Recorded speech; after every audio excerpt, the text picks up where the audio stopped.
This time on Graveyard Carz. We were all hard at work on the 1970 Plymouth Superbird. Derek hooks up the headlights, Larry installs the headliner, and we bolt up the engine, transmission, and drivetrain. The bodymen finish up mud work, paint, and assembly on the 1970 Charger RT collision repair. Mark bolts on the manifolds and paints the 383 engine for Cook's 1970 Barracuda convertible. And with Mark as my accomplice, I commit grand larceny. On this episode of Graveyard Carz. Got that car coming to get you, Barbara. The unburied dead are coming back to life. I'm Mark Warman, and together with the most critical man in the world, Darren Kirkpatrick, give me a gun! my son-in-law, Josh, Oh, yeah! and my best friend, Roy, Well, all right! we bring dead muscle cars back to life, to exactly the way they were on the day they were born, if we don't kill each other. It's gonna be a bloodbath.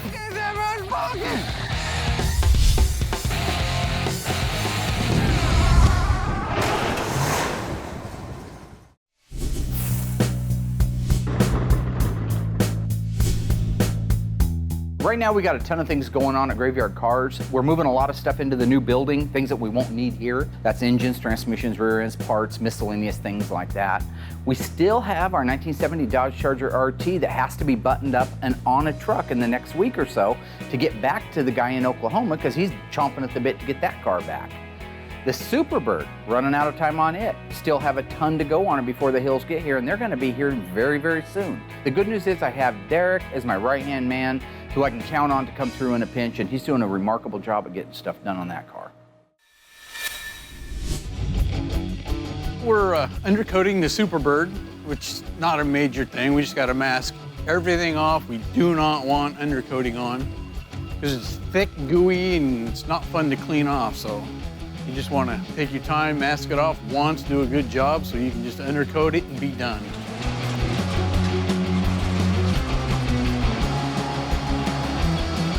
Almost all the cars at Graveyard Carz now get undercoated when they're done. Once the body and the paint's done on them, that's a good time to seal the bottom of them up. We've been using the International Automotive's Value Guard. Works really well. You can shoot it on with a shoots gun. But the main thing is it penetrates and bites the metal better than the other products that I've used. The main purpose behind undercoating is to protect the bottom of it, so I like that product because it actually does stick on the car and it does protect it from the elements as good or better than anything on the market.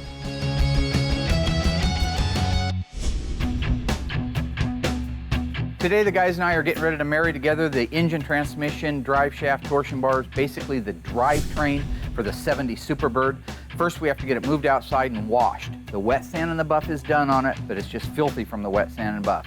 So we want to take the Aladdin, give it a nice wash, get it dried off, move it inside. We're ready to make history. It's what we do.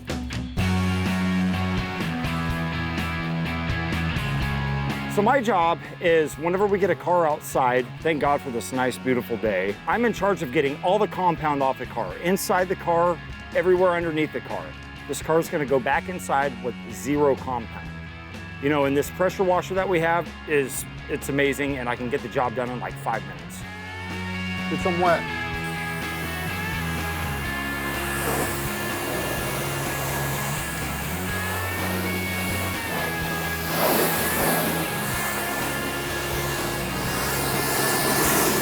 Hey, hey. Oh, you're just on fire, aren't you? You got the inside? Go! God. Sorry, bro. No. Now, you got to don't top care, me? man. Is that what it is? You don't care. Mark, you don't care if you get people wet. Here's another great example of me as the voice of reason and everybody else escalating things to the child level. I didn't get him wet. I stuck a pole up his ass, okay? That's nice. This is about retaliation for my friend. Go. You want to go, mother? I will put you down. I'll euthanize you. Yeah, get a whip. I'll come at you. I'll do it. I'll do it. Nancy. Don't do it, Vince. I want to get the car done. I got Darren over there with a whip threatening to whip me. Each guy snapping each other with towels like this is the locker room in 9th grade. You do it again, I'm gonna whip you. You do it again, I'll whip you, I promise. I will if you spray me one more time. Whip me, big boy, whip me. No, if you spray me. Do it, Darren. No, not unless he sprays me. I'm not gonna do Child. it.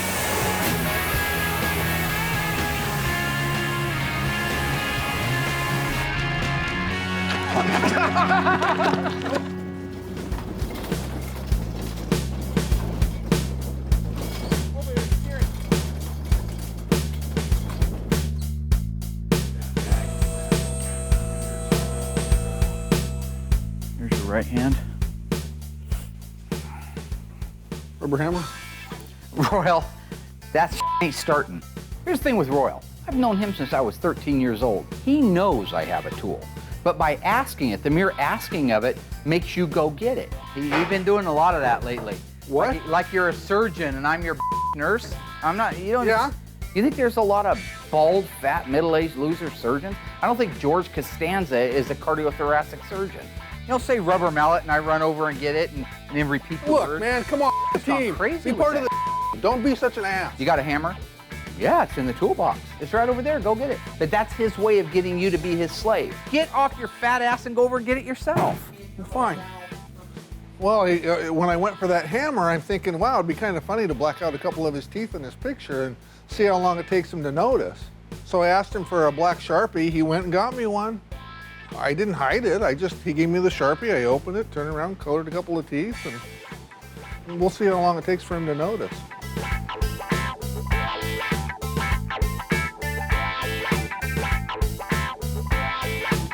I thought I was a Mopar guy. Thought you were too. I don't know, buddy. Right now, we're still in the beginning stages of putting the engine and transmission in the Superbird, but we do have a lot of things out of the way. The upper control arms are in place. The motor and the transmission are now on a rolling dolly, moved underneath the car. It's all in position. We're ready to set it down and join the two together. So I think from here, it's really, it's 1, 2, 3. It's what we do all the time. It should go really smooth. That's a B-body leaf spring. This is a leaf spring out of a truck. Don't touch my picture. You owe me $9.95. Hold up. Whoa, stop. Derek got the undercoating applied to Mike Hill's 1970 Superbird. Despite the guys screwing around, we got the Superbird cleaned up and on the bin pack. The engine and transmission along with the suspension are put together and on a rolling dolly ready to go into the Superbird.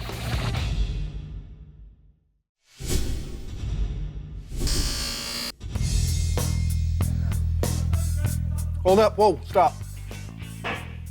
Guide that shock in over there, Darren. We're getting ready to lower the car down onto the motor. Mark's got the shocks on them. Everything's built out. They're always a tight fit, but with the shocks on there, it's just something else we got to watch as it's going together. We don't want to have to paint anything else now.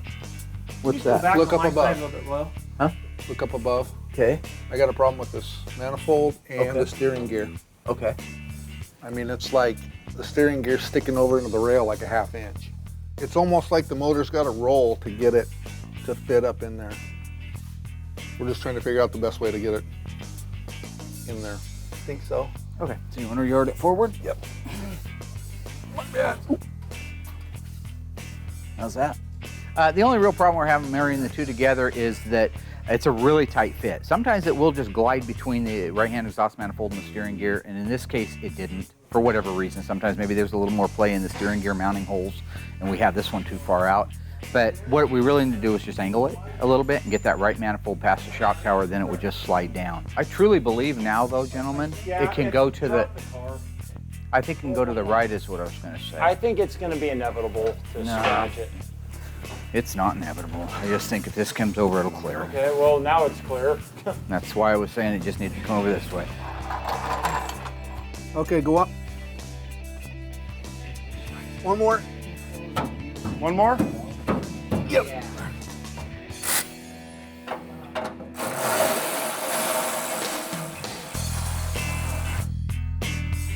Where green light go, sir. Where green light go. Going right here. As far back as you can go. Okay, that's good. Despite the problems we had orchestrating the installation of the engine and transmission, I'm optimistic that the rear axle will go much smoother. I mean, we have done it a few times. This should be a piece of cake. Stop there. Look at that. You got yours, Joshy? Just about. Hang on there. Oh, right there. You lost the gasket there, buddy. Crazy. Dude. Come on, Picasso.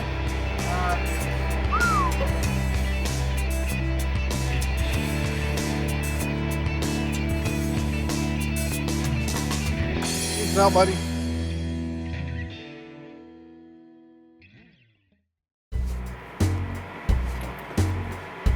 Well, are we going home now? Huh? We're going home now? Yep. Let's go. Where's this go? You, who did that? Who did that?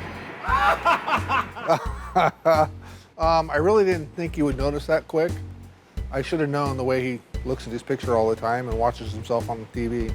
Did you do it? Did you? That's what I needed the pen for. You got me the pen. Oh, you're trapped, bro. You got me the pen. Royalty, man. No. Don't touch my picture. no, You owe me no. $9.95. Just don't mess with it. He's only Mondo sold fix it on one. Monday. When you walk over to somebody else's property, such as my toolbox, and you open it up and you desecrate a very famous, a very popular photograph of me, I think that you suggest to your peers your own mentality. That's awesome. You look like Mr. Ed. You know, for the guy, the owner of the toolbox, to open up the door and see his own face, like, it's sick. I'm glad Royal did it. It hopefully even put Mark in check.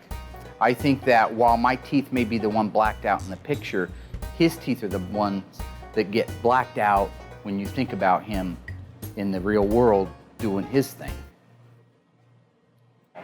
All y'all. Piece of inbred hillbilly.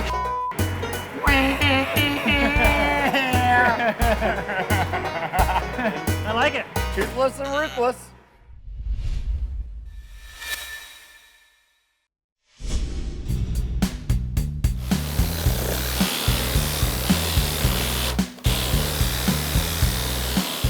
The collision job on the Charger is moving along. Once the sheet metal is on and welded up in the factory places, then it's time to do the cosmetic work, which is the plastic filler over all the panels. Make sure that they're square, that they're straight, that you got good gaps. Then you're ready to primer them. That'll be what comes up next. After the primer gets blocked, then reprimed, then reblocked, and ready for the Sublime Green paint. One of the things that I will stray away from the OEM appearance is the finish of the paint. An original manufactured car, it was done in a single stage enamel. It was real orange peely. It had runs, it had transparent spots where the robot didn't get enough paint on it. If you're building a car to be judged in OE class, then that would be the way you would do it. But most of my clients, all of my clients to date, have preferred to have a better paint, a better finish on it than what it would have been OEM. So whenever I can, that's the finish I like to put on a car. You know, I'm pretty fortunate right now. I've got good body men working here. I've got good painters. I've got good assembly guys. I can turn a certain department loose like that and know that when it comes out of there, that it's square, that it's straight, that it's flat. I'm fortunate to have a good group of guys working here.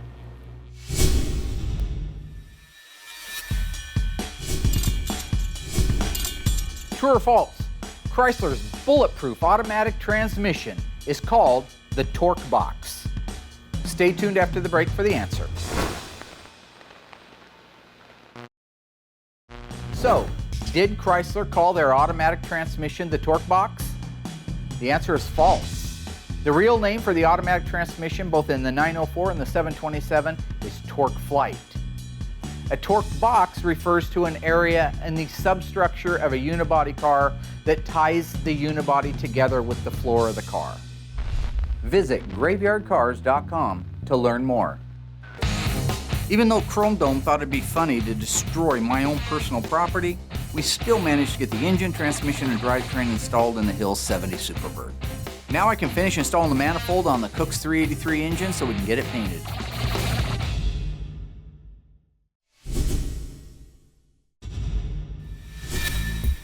The little mice have been building a little nest in here, huh?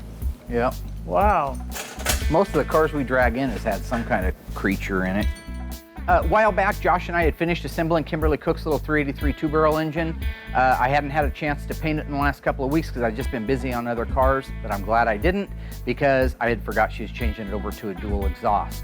I went out and rounded up a pair of exhaust manifolds that are the HP manifolds. It would be correct if it had been a dual exhaust HP engine, and that's what Tweedledum and I are getting ready to put on so we can get this thing in the booth and paint it. It looked like a good manifold, so I'm hoping. Are the other manifolds cracked? Yep. Both of them? The first one I got, I had out in one of the pods. I forgot about this one here, but it actually has a crack in it. The back side, I think. Yeah. Right there. So I heated it up earlier to see that it was actually cracked. So I can have that welded up later and use that on a different car, but Kimberly's I want to be really nice. The thing mine was there, you take the manifolds off. I would have this. took them off. Put those back on. Absolutely, I would have. Mine was cracked to begin with, What's right? the problem? No problem. Why don't you just burn the bolts off? Because they should unbolt. So you're starting to modify these cars more and more, aren't you? Nope, I'm sure not, Darren. I'm just doing what the customer asked. Put new exhaust on in last couple. Yeah. That's because that's what the customer wanted. Anybody can modify and butcher these cars and adapt them. It takes true craftsmen to bring the car back to what they were originally. Yeah, I can see the tide changing here at GYC. Mark at first was just all OEM, OEM, OEM, OEM. Darren loves picking. That's all this is the car's not OEM. And if I had put single exhaust back on it, he would have said, why didn't you put dual exhaust on it? You need to be on one thing, either OEM or modified. No, Darren, it's not how they came from the factory. I thought you knew that. I thought you were a Mopar guy. Well, I am. How many 383 two barrels had dual exhaust? How many 318 two barrels had dual exhaust? What are you doing? Just watching.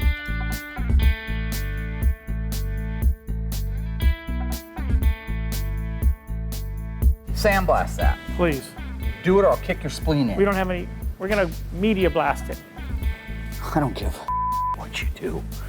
Hey Mark, you think I could paint that engine? I want that thing in 2 minutes. Do you think I could paint the engine? Seriously? Absolutely not. Why? You should let me try it. I might do better than you. You know what? I was practicing when I was 8 years old. What were you doing? Come on, we need to get that thing. Why are you taking a water break? I think you should let me paint the engine, don't you? I think so. He's afraid that I do better than him. Yeah, if I hadn't taken my car out of here, this manifold would have been off mine. Okay, blow it out. Let's put it on. It's cracked. It's cracked. Right there, see it? That's the last one. Except for the one on We've my used car. every single one. Do you have one on your car? Yeah, we're not taking it off. I'll hook up the exhaust and everything. Dang it, it's just same old. Why in the are these? I went through 100 of them Look and at never this. had That must one be crack. that's the same spot. Look at that. It's got to be a weak point. Look at that. I put a lot of the 383 440 HP manifolds on. I've had an occasional crack one, but right now I'm just running through a slew of them. The engine needs to be painted with that manifold on there. I can call Tony D'Agostino. He'll have it in stock. I can guarantee you that. But it's still going to be 3 to 5 days away unless I want to pay some ridiculous amount of shipping, which I don't. So it creates a real problem. I'm telling you right now, if Tony can't get me one in the next couple of days, I'm taking the one off your car. No, you're not. Yeah, I most certainly am. Your car's in Josh's garage. You're not getting my manifold, exhaust, and everything's all hooked up to You it. don't need it. You're I never need going to it. do the car. Darren's not going to know, all right? This car's out of Josh's house in the first place, so he doesn't even know. He's never going to work on the car, all right? So I'm just going to take one of the broken manifolds, put it on there in case the unlikely event he goes and looks, because the crack won't be able to see it once it's on there. Take his manifolds so I can get Kimberly's engine painted. You know what I'm saying? Darren's that guy. He doesn't understand. You can't go to him and say, hey, dude, can I borrow your manifold for a couple of days? Oh, no, you're not, Marcus.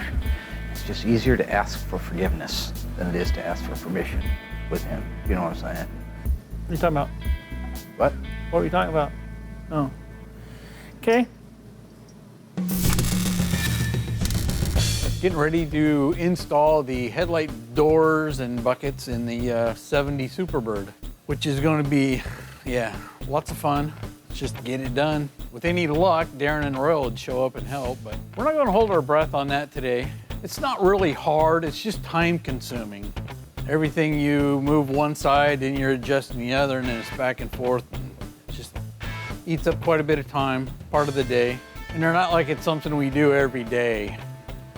It's a Superbird or Daytona only part, so this assembly has to fit in here from the back. Fits in. Once it's roughly in place, we have 3 bolts, nuts on each side. which allows this headlight door to come 6 different directions, basically, in, out, up, down, tilted to the front, whatnot. So just got to get it bolted in, move it around, and back and forth until you get it to where it fits the opening nice and centered. Opens without catching the nose cones. Almost every Mopar muscle car has some key element that really makes the car. In the case of the Superbird, the vacuum-operated Hideaway headlights, very cool feature. They need to work, they need to fit in the opening. It's kind of one of those moments for Derek because he had to hand fabricate 2/3 of this front nose piece out of steel. So to have everything go in there and to have it actually work is going to be a huge kudo to him. This isn't a factory tab. Somebody MIG welded that on there. I don't consider that magic necessarily. There are certain things that are just a lot of fun for me to see. We've got the shop over there with an upstairs with 3 different rooms that we're gonna have. One of them's already done. It has a couple of walls still to finish in it, but that's gonna be the Mr. Moparts room. Hi, I'm Mike Chenfont. And I'm Mark Chenfont. And collectively we own MrMoparts.net. We have been providing automotive restoration parts for the Mopar industry for over 20 years now. We're basically running about anywhere from 10 to 12,000 different fasteners for the Chrysler, GM, and Ford also. Used to, we had to go out in the boneyard, find a bolt, screw, nut, bracket, whatever, and blast it, clean it, paint it, coat it, whatever you need to do with it. Now we're just going to go into the room, get whatever part we need, brand spanking new. It's going to be so nice. The car's going to turn out better, and we're going to be a lot more productive. The guys came out from Mr. Moparts and did a phenomenal job. They not only came out, bought the pegboard, hung the pegboard, took me out to dinner because Darren says they always have to take us out to dinner for some strange reason. Gave us thousands of dollars worth of inventory that we're going to be able to use on a day-by-day basis out here that normally when you run out of a paint gasket kit or you forget about it, now we can just walk into the room, pick it up, so we are one step closer to being an assembly line.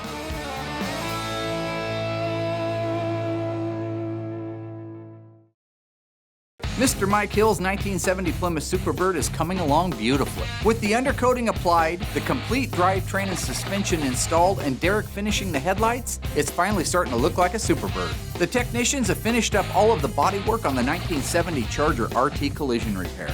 Darren discovered yet another cracked manifold on the Cook's Barracuda. I may or may not have actually told Josh where he could find one that doesn't have a crack in it.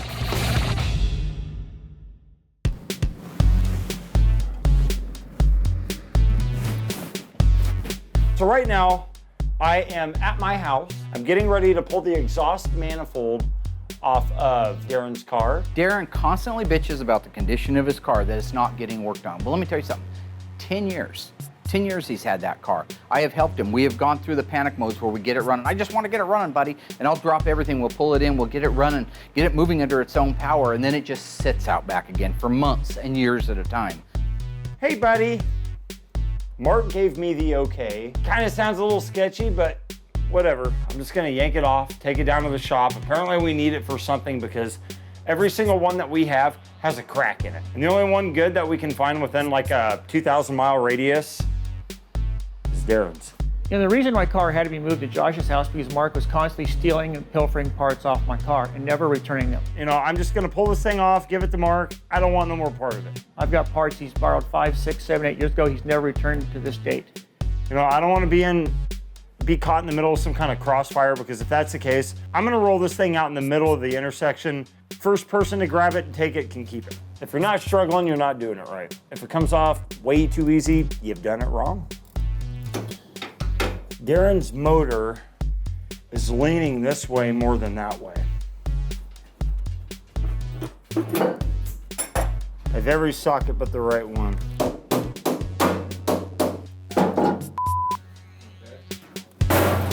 Oh, that hurt, dude. Oh, shouldn't be me here doing this. I would be so pissed off if this one has a crack. Darren's original exhaust manifold. Looks great. Probably one in the best condition that I've ever seen there at the shop. I guess we can head back.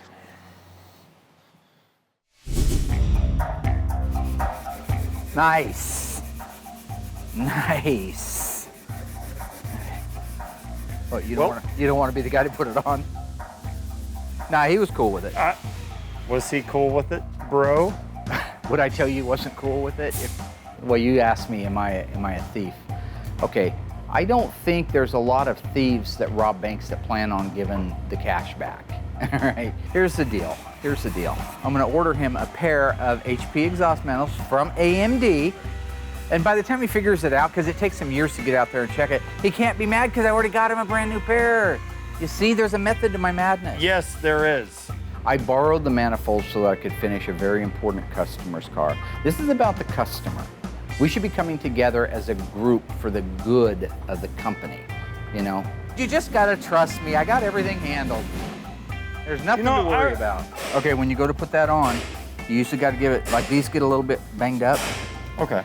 Because they're just tin. Right. So try to get that to, if you need to force it on there, you can do that. There you go. Didn't it just go on? Yep. Okay. I think that wire drops down there, feeds there, and then right into it. That's what I think. And the front one's a 4-split. See? Just like that. These are the special long nuts, the sleeve nuts they call them. See, there's threads in there because these manifolds have a hole in them. Here you see the manifold's exposed, you just put a nut on it. But back here, if you went to try to put a nut on it, how are you ever going to get a socket on it? You're not. So you have to put this in there. That's a factory Mopar deal there. Now the original ones, at least on the ones that come off most of these, did not have these threaded holes in them. So Yeah, I noticed on Darren's they were just regular. nothing there. Yeah. Now just remember, you want to do this. You want to straighten these back out once you get the manifold on, or you'll have a hell of a time putting your plug wires on, right? And then let me show you something. See these plugs? They were in at the factory and they just taped off the electrode on the end. So anybody that gives you crap about why is he doing all that, why is he putting on all this stuff, the manifold, it's all factory. I can run those down and then we, miraculously, will be ready to roll it in the booth and paint it. Chrysler Corporate Blue. Let's roll it in there, monkey.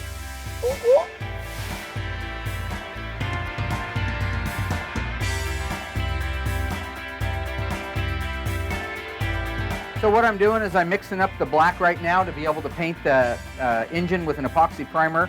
This has a little bit of phosphoric acid. It's the DP90 by PPG. You've seen me use it before. This will take care of any flash rusting that started on the block. Plus it'll give it a really good bite and it works like a primer sealer.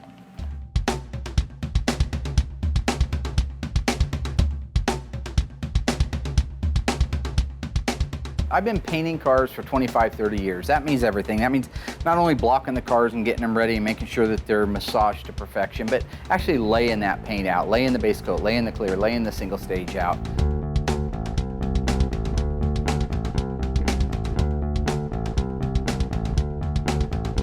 Painting is painting, all right? A lot of people get all choked up when they go in the booth and they've got, you know, a $500 a gallon or $1,000 a gallon paint and a gun that costs $2,000 getting ready to shoot a $5,000 engine. It's child's play to me. It's like the drive-up window of Mickey D's, you know? You want the Happy Meal with or without the little action figure, all right? I go in that booth and it's business as usual for me, all right? I've invented some new different techniques, all right? I think it's, if you've ever seen The Color of Money with Tom Cruise, all right, when the song Werewolf of London starts playing and he's doing all the crazy hijinks with it, that's all I'm doing in there. I'm just having a little bit of fun, and at the same time, I'm still laying out one of the best paint jobs that an engine could ever receive. You know, I don't consider that magic necessarily. I mean, I'm not a wizard, okay? I'm just a person laying some paint out on a car that happens to be able to do a 2.5 turn reverse on a moonwalk at 60 pounds of air pressure. Now you decide.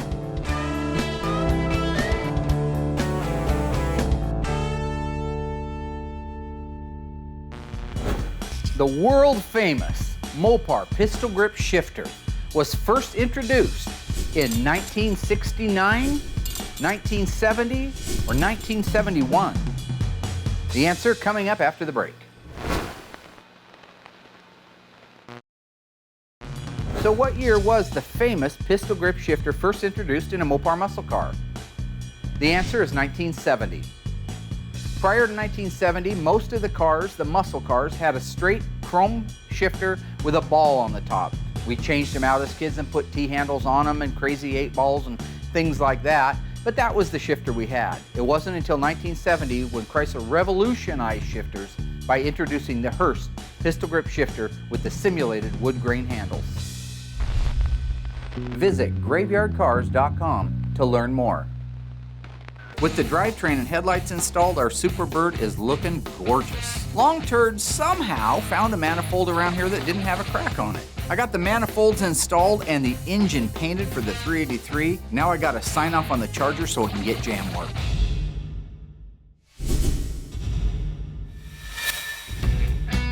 They're getting ready to do jam work on this car, so I'm just kind of giving it a once over to make sure it's actually ready to spray. That's where they do the insides of the door jams, inside of this jam, inside of here. Looks good, looks a lot better. Whoever had this car before just butchered the crap out of it. I'm working on the Dana right now. I just had to call the guy and tell him that it's not an original B-body Dana, it's actually out of a truck. The Dana 60 came in a lot of trucks and they were very cheap. You could buy a Dana 60 out of a Ford F-250 for $100, where one of these for a real B-body was $2 grand, $3 grand for the rear end. So here's the rear end that came out of the car. The car is an original 410 Dana car, but this isn't an original 410 Dana. In the case of the Dana rear end under the Charger, I don't know if when the owner bought the car if he knew that it was just a truck rear end. The Dana 60 came underneath a lot of trucks. The difference is between a car Dana, and a truck Dana is that the car Dana has provisions for an automobile, such as self-adjusting rear brakes, the pinion snubber, the leaf springs are different. As soon as they got the rear end out where I could look at it, I realized that that's what it was, a truck rear end, which is still a good rear end, but you just have to make some modifications. This isn't a factory tab. Somebody MIG welded that on there. Same thing for that tab right there, because trucks didn't use that. They wouldn't have had a purpose for that. One of the leaf springs was bent, so it had the truck-style leaf springs and some modified brackets to hold it in place. See, this has 4 bands that just go together, 1, 2, 3, and 4. I happen to have a nice set of the correct stacked leaf springs that would go underneath that car. That is a B-body, that's a Mopar Performance, but that's a B-body leaf spring. This is a leaf spring out of a truck. So I just donated them to the cause. I had a little bit of money in the estimate anyway to re-arc that leaf spring that was under the car. So I could go a little bit above and beyond and give him actually a pair of matching leaf springs that are right for the car. And then here's this brakes the poor guy was driving around on, and the rear brakes were completely worn out and falling apart. The meat was like an overcooked turkey was falling off of the actual backing plate of the drums. So I also donated a complete rear brake job. He just bought the car from another place that said they did restorations, but I would never send something like that out. So I'm donating the entire rear brake overhaul so that I know that this car is safe, just to make sure that it's a safe car and that we do more than we get paid for. Just one of many things I do in the course of a day.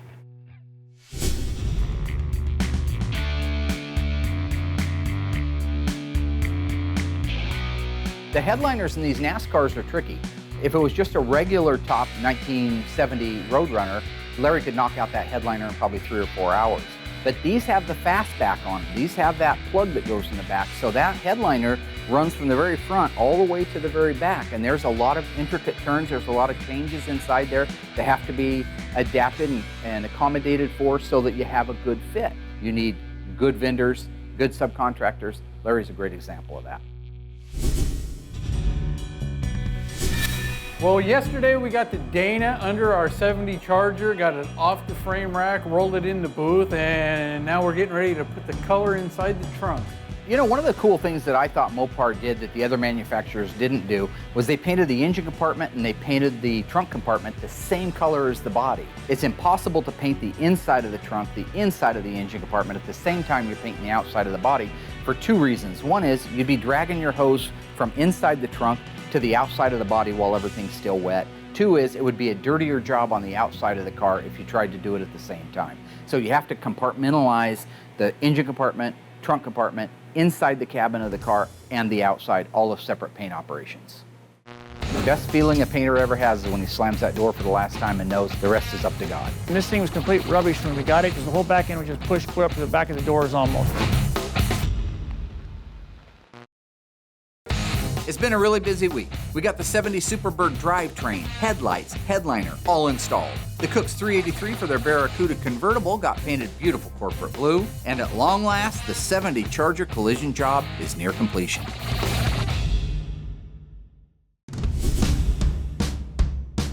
If you're going to do a quality job on a restoration or on any car in the way of painting, there are just certain things that have to happen.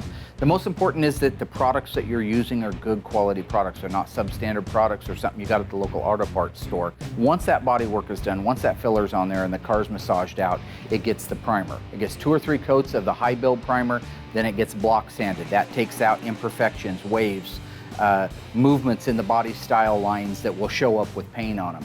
Then it gets reprimered. Then after the reprimer, it gets blocked again. Those are all the steps that are necessary before you apply paint. Once that's ready, you mask the car, you make sure that everything that's supposed to have paint on it gets paint on it. Once that's ready, you mix up your sealer, you apply 1 to 2 coats of really nice sealer, then you're ready for your base coat, clear coat, walk away.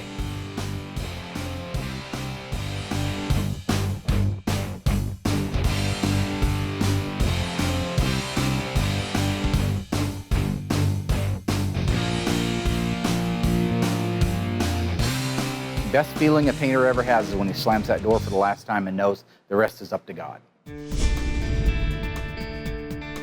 Wow, that looks different. It's a lot better in the sunlight, man.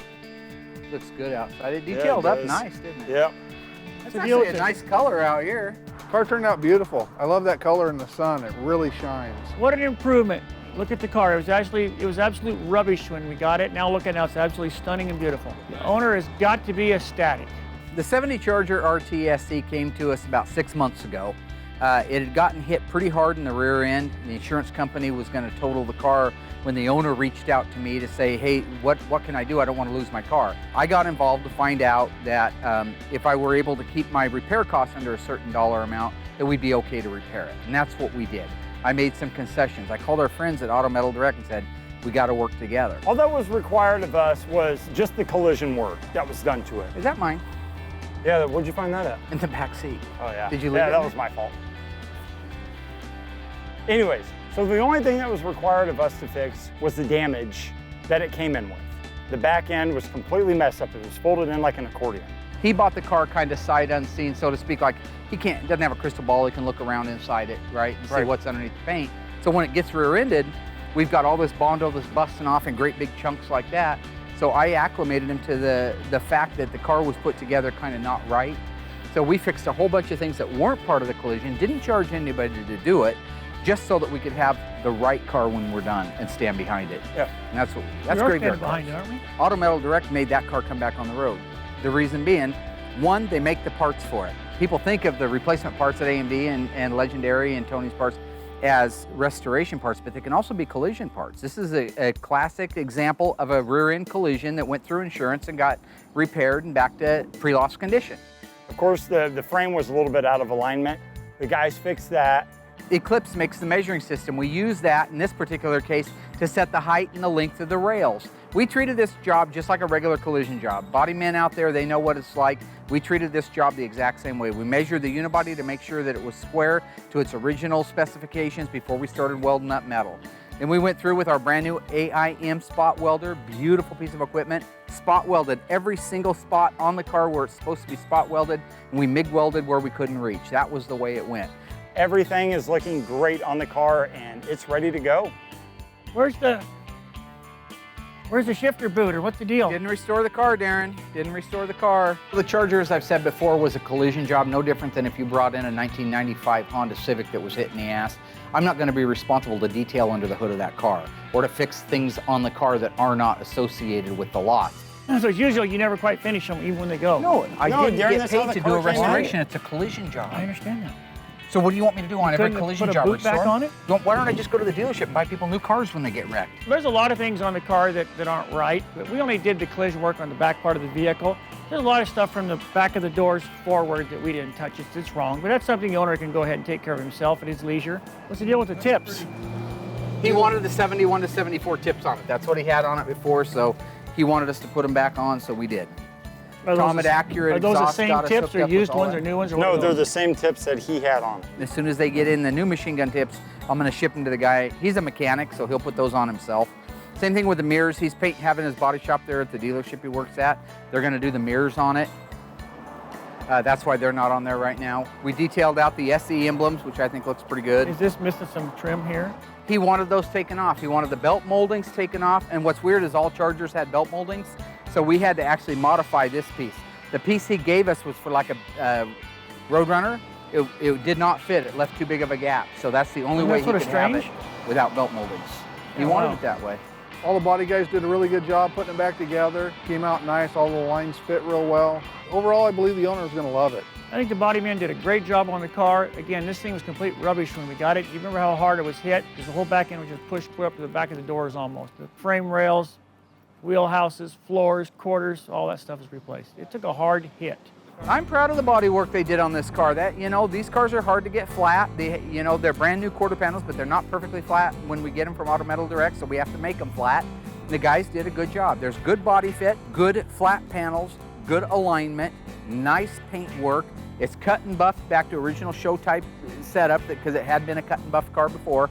So really right now what you see is what he had before, but a lot better. And I only say that because the car had been touched by other people before who weren't as passionate about it. The rear floor had been sectioned together. We had a pile of scrap metal that was like 3 feet deep of showing all the sections of putting this car back together before we got our hands on it. The car had a left center punch that separated the floor from the outer rocker. It was that hard of a hit. Nobody replaced the window regulator. We had to I donated a used window regulator to the left quarter. None of that was part of the loss. But you assume some of that when you start doing collision work. In this particular case, this is a great guy. He was really patient with us. All he wanted was his car done right and back, and that's what we did. And the fact is, that's where it's at right now. And I'm proud of the guys. I think we did a great job here. The ghouls really didn't have a whole lot to do with it. It was mostly our body and paint guys and my, signing off on all the expertise. Look at it. It was such a disaster when we got it. Look at it now. What an improvement. This is the kind of a car that when it's wrecked, needs restored, somebody can actually see the before and the after pictures and really appreciate what's been done to the car. It's a beautiful day outside. It's 100 degrees, and this thing just shines like the top of a lake on a sunny day. It's beautiful. Look at it. I love it. This is a car here that someone can enjoy. To take this car out and drive it and have a good time with it. So right now what we have is we have a beautiful culmination of some of the best vendors in the world have brought a classic car that they're never going to make this again. We brought that car back. We brought it back with Autometal Direct, with AIM, with Accurate Exhaust supplied the exhaust system for it. Everybody pitched together to get this car on the road again for our customer. But that's what we do at Graveyard Carz. That's what you do when you do something not for the money, but you do it for the passion. At Graveyard Carz, we do these cars for the passion. If we did it for the money, it would take all the fun and the love and the passion out of it. And that's not what I'm about. I'm just a street guy, born four blocks over is where I was raised. 4 blocks from here right now. Never left, don't care to. I want to put as many of these cars back on the road as humanly possible in the time I have on this old earth. So that's the way she is.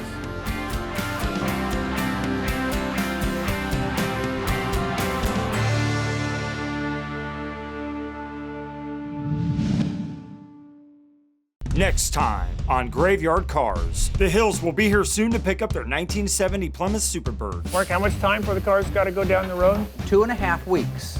Wow. The final assembly has started, and we're firing on all cylinders. We need to install the remaining decals, the wing, the bumper, tail lights, license plate lights, emblems, the seats, and we need to get the motor running. We also need to install the heater box and dash for the convertible Barracuda. We have a lot to do, and we will get it done. Coming up next time on Graveyard Carz.